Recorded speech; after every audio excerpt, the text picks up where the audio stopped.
Hello అండి, రెహూస్ క్రియేషన్స్కి welcome. Today video వచ్చి ఎర్ర బియ్యంతో దోశ ఏ విధంగా చేయాలో చెప్తాను. అలాగే మనం ఈ ఎర్ర బియ్యంతో దోశ తినడం వల్ల మనకున్న వచ్చే ఉపయోగాలు కూడా చెప్తానండి. ఫస్ట్గా వచ్చి 2 కప్పుల ఎర్ర బియ్యానికి ఒక హాఫ్ కప్పు బియ్యము, హాఫ్ కప్పు ఉద్దిబ్యాళ్ళు, హాఫ్ కప్పు శనగబ్యాళ్ళు, ఒక స్పూన్ మెంతులు వేసి బాగా నానబెట్టుకొని మిక్స్ చేసుకున్నానండి.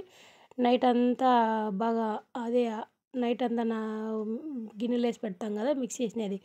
మార్నింగ్ దోశకి అంతా రెడీ చేసి పెట్టుకొని, ఇది వచ్చి మనకి ఎర్ర బియ్యము దోశ వల్ల ఉపయోగాలంటే దోశ అని కాదు, ఈ రెడ్ రైస్ వల్ల మనకి యూజెస్ ఏమంటే మిగతా బియ్యంతో పోలిస్తే దీంట్లో అన్నీ ఎక్కువే ఉంటాయండి. పోషకాలు, ప్రోటీన్స్, ఫ్యాట్, ఫైబరు, ముఖ్యంగా ఫైబర్ ఎక్కువ ఉంటుందండి. మనం ఈ ఎర్ర బియ్యం తినడం వల్ల యాంటీ ఆక్సిడెంట్లు ఎక్కువ ఉంటాయి ఇందులో, కాబట్టి మనకి హెల్త్కి మంచిది. రక్తం పెరగాలన్నా మనము ఇది తినడమే ఉత్తమము. మనకు ఏదన్నా షుగర్ ఉంటుంది కదండి, వాళ్ళు మామూలు బియ్యము అవి ఇవి తినేది కొర్రవి చిన్నధాన్యాలు తినలేక విసుగు బేజారిపోతారు కదా, అట్లాంటి వాళ్ళు ఎర్ర బియ్యంతో అన్నం చేసుకోవచ్చు, దోశ చేసుకోవచ్చు. నేనైతే మా పిల్లలకి ఎర్ర బియ్యం అన్నం చేసి పెట్టినానండి. కాకపోతే లావుగా ఉంది, వాళ్ళకు నచ్చలేదు అని ఉంటే ఇంకా ఆ బియ్యంతో మనం దోశ చేస్తున్నాను. నేను ఏదో ఒక రూపంలో అయితే వాళ్ళకు పంపించాలి కాబట్టి నేను పంపిస్తున్నాను.